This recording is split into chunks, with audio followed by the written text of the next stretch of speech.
All right, today we're going to talk about a journey that I think pretty much everyone goes through. It's that path from feeling completely stuck, totally in doubt, to actually building a legacy. So let's break down how that powerful transformation really happens. You know that feeling, right? When it seems like the whole world is moving forward and, well, you're not. This one question, this feeling of being on the outside looking in, is where it all begins for so many of us. So that leads us right into part one, the start. And let's be honest, for most people, the start feels a lot like being stuck in quicksand. It's that inertia you have to fight against just to get moving.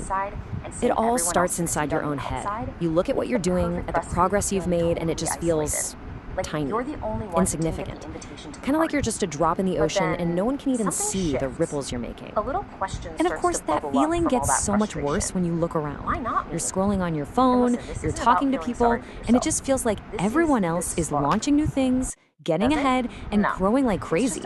It just makes you feel even more stuck. So when you put those two things together, feeling small on the inside and seeing everyone else succeed on the outside, it's the perfect recipe for feeling totally isolated. Like you're the only one who didn't get the invitation to the party. But then something shifts. A little question starts to bubble up from all that frustration. Why not me? And listen, this isn't about feeling sorry for yourself. This is the spark. This is the exact moment that doubt starts to turn into drive. It's your call to adventure. And that one little question, that's the spark that kicks off part two. This is where you stop just feeling bad about being stuck and you start thinking, okay, how do I get out of this? This is where the momentum begins. Look, it never starts with some huge, perfectly formed plan, does it? No. It's just a flicker, a tiny idea, a little what if. It's that first glimpse of something different, something you could maybe create or build. And this is the classic battle that happens in your head, right? The second you have an idea, doubt shows up too. It's that little voice that says, that'll never work, don't even bother. But on the other side, you have the leap, the decision to just try, to just see what happens. Okay, so you took the leap, you decided to try, and that brings us to the hardest part, the real heart of the journey, the grind. This is where you find out if your idea has legs, but more importantly, it's where you forge your own character. The whole point of the grind is to build this one crucial thing, resilience. And let's be really clear about what that means. It's not about being invincible, you know? It's not some armor that stops you from ever getting hit. It's all about how quickly you get back up after you get knocked down. It's just pure toughness. So what does that look like in practice? Well, it's this simple but incredibly powerful loop. You try something, you fail, and that's okay, it's gonna happen. But the really important part is step 3. You accept it. You don't make excuses, you learn from it. And then you try again. Only this time you're a little bit smarter. This loop right here, that is progress.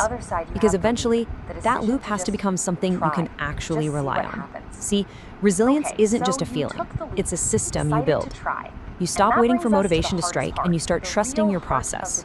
That means you're planning your time, you're building small, repeatable habits, and you're making learning the main goal. Your system is what keeps you going on the days you just don't feel like it. So after you've been in the grind for a while, building that system, forging that resilience, something amazing starts to happen. You begin the final part of this story, the ascent.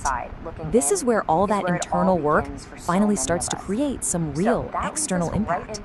And your impact, it doesn't just explode overnight. It scales up, step by step. It starts super small.